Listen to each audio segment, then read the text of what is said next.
السلام علیکم ورحمۃ اللہ وبرکاتہ۔ تیسرے پارے کے مسابقی کے مشارکین کے لیے آج چھٹی کلاس ہے۔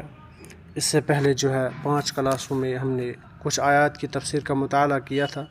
آج سورۃ البقرہ کی آیت نمبر 269 اور 270 ہے، تو پہلے ہم آیت کریمہ پڑھتے ہیں، اس کے بعد اس کی مختصر تفسیر کا مطالعہ کرتے ہیں۔ اعوذ باللہ من الشیطان الرجیم، بسم اللہ الرحمن الرحیم۔ يؤتي الحكمة من يشاء ومن يؤت الحكمة فقد أوتي خيرا كثيرا وما يذكر إلا أولو الألباب وما أنفقتم من نفقة أو نذرتم من نذر فإن الله يعلمه وما للظالمين من أنصار إن تبدوا الصدقات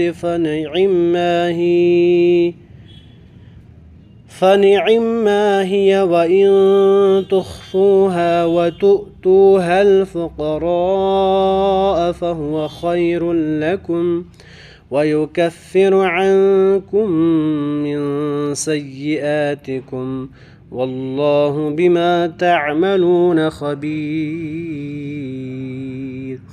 ليس عليك هداهم ولكن الله يهدي من يشاء وما تنفقوا من خير فلأنفسكم وما تنفقون إلا ابتغاء وجه الله وما تنفقوا من خير يوفى إليكم وأنتم لا تظلمون۔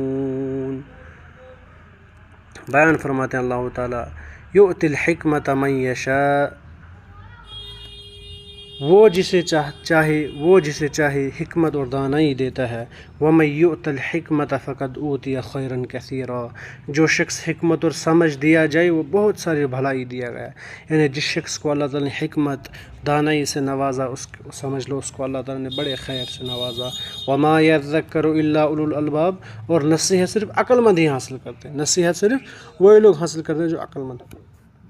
مفسر رحمہ اللہ بیان فرماتے ہیں حکمت سے کیا مراد ہے؟ حکمت سے بعض کے نزدیک عقل و فہم علم مراد ہے، بعض کے نزدیک عقل فہم اور علم مراد ہے، اور بعض کے نزدیک اصابت رائے ہے، یعنی رائے کا صحیح ہونا، یا اسی طرح سے جو ہے اجتہاد کی جو قوت بخشنا، یا اسی طرح سے بعض کی رائے قرآن کی ناسخ و منسوخ کا علم و فہم، قوت فیصلہ یعنی فیصلہ کرنے کی قوت، اور بعض کے نزدیک صرف سنت یا کتاب و سنت کا علم و فہم ہے، یا سارے ہی مفہوم اس کے مصداق میں شامل ہو سکتے ہیں۔ یعنی بعض نے یہ کہا بعض نے وہ، لیکن عمومی طور اگر ہم کہیں گے تو یہ سارے مفہوم، چاہے علم ہو، عقل ہو، فہم ہو، اصابت رائے ہو، علم ناسخ و منسوخ ہو، علم کتاب و سنت ہو، یہ ساری چیزیں اس میں شامل ہے۔ صحیحین وغیرہ کی ایک حدیث ہے کہ 2 شخصوں پر رشک کرنا جائز ہے۔ ایک وہ شخص جس کو اللہ تعالیٰ نے مال دیا اور وہ اسے راہ حق میں خرچ کرتا ہے، اسی طرح سے دوسرا وہ شخص جسے اللہ نے حکمت دیا۔ تو حکمت سے کیا مراد ہے؟ یعنی جس سے وہ فیصلہ کرتا ہے اور لوگوں کو اس کی تعلیم دیتا ہے۔ صحیح بخاری کتاب العلم میں یہ حدیث ہے۔ گو ایک آدمی کو جب کوئی شخص دیکھتا ہے، اس کے پاس علم ہے، دانائی ہے، لوگوں کو سکھاتا ہے، تو انسان یہ کہہ سکتا ہے کہ اللہ مجھے بھی اس طرح کا جو ہے علم نوازے تاکہ میں بھی لوگوں کو سکھاؤں۔ تو اس آیت میں حکمت کی وضاحت ہوئی۔ اس کے بعد دوسری آیت کریمہ میں مفسر بیان فرماتے ہیں وَمَا أَنفَقْتُم مِّن نَفَقَةٍ، اللہ تعالیٰ نے کہا تم جتنا خرچ کرو یعنی خیرات میں سے، وما انفقتم، تم جتنا بھی خرچ کرو، من نفقۃ، خیرات میں سے، او نذرتم من نذر، یا تم کچھ نظر مان لو، فإن اللہ یعلم، اللہ تعالیٰ سے خوب جانتا ہے، وما للظالمین من انصار، اور ظالموں کا کوئی مددگار نہیں۔ تو مفسر کیا بیان فرماتے ہیں اس تفسیر میں؟ فرماتے ہیں نظر کا مطلب کیا ہوتا ہے؟ نظر کا مطلب ہوتا ہے میرا فلاں کام ہو گیا یا فلاں کا مشکل سے نجات مل گئی تو میں اللہ کی راہ میں اتنا صدقہ کروں گا۔ اس نظر کو پورا کرنا ضروری ہے۔ اگر کسی نافرمانی یا ناجائز کام کی نظر مانی ہے تو اس کا پورا کرنا ضروری نہیں۔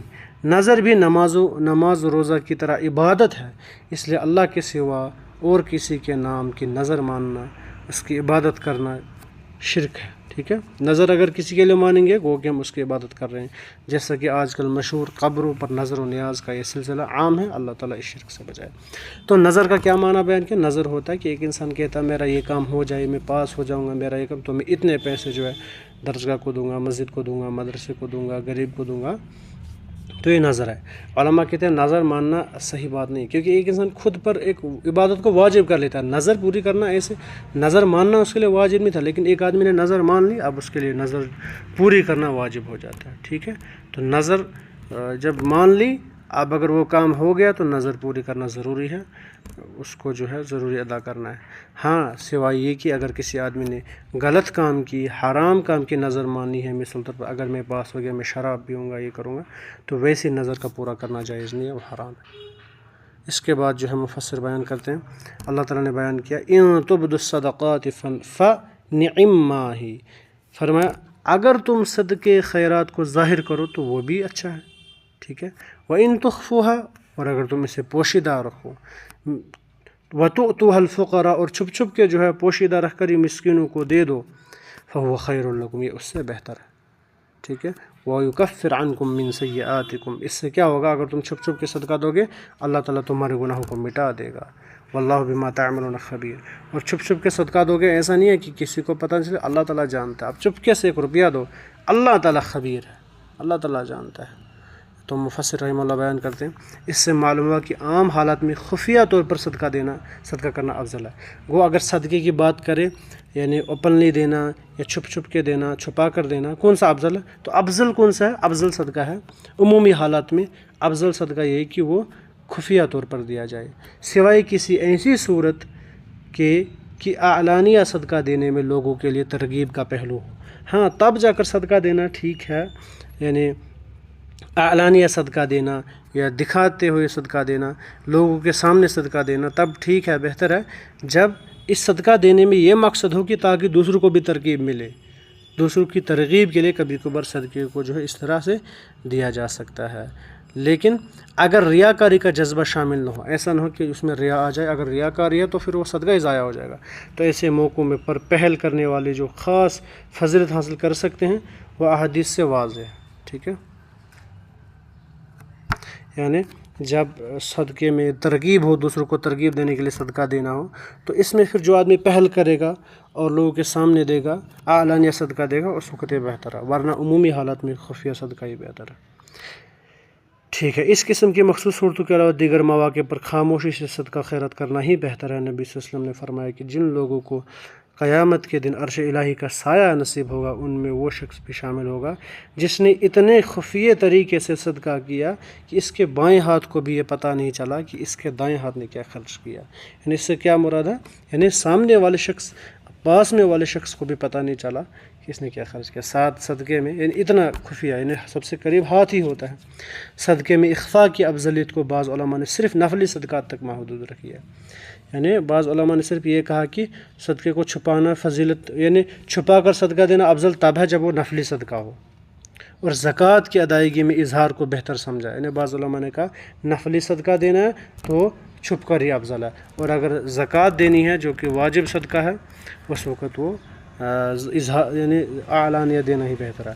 لیکن قرآن کا عمومی صدقات نافلہ اور واجبات دونوں کو شامل ہے، قرآن کا حکم، قرآن کا عموم، یعنی قرآن نے جو آیت بیان کی ان تبدوا الصدقات فنعما وان تخفوها وتؤتوها الفقراء فهو خیر لکم، اس میں نفل اور واجب صدقے کی بات نہیں ہو رہی، اس میں عام صدقے کی کوئی بھی صدقہ آ سکتا ہے، تو جو بھی صدقہ ہو اس میں بہتر یہ ہے کہ وہ خفیہ طور پر دیا جائے، اور حدیث کا عموم بھی اسی کی تائید کرتا ہے، یعنی چھپ کر صدقہ دینا ہی بہتر ہے۔ اس کے بعد اللہ تعالیٰ نے بیان کیا انہیں ہدایت پر کھڑا کرنا لیس علیک، آپ پر یہ نہیں ہے کہ ہداہم، یعنی آپ تک نہیں ہے کہ آپ انہیں ہدایت دے دو، انہیں ہدایت پر کھڑا کرنا تیرے ذمے نہیں ہے، ولکن اللہ یہدی من یشاء، بلکہ ہدایت اللہ تعالیٰ دیتا ہے جسے چاہتا ہے، جیسے کہ دوسری آیت میں انک لا تہدی من احببت ولکن اللہ یہدی من یشاء، اے اللہ کے نبی آپ کے ہاتھ میں ہدایت نہیں، ہدایت تو اللہ جسے چاہتا دیتا ہے۔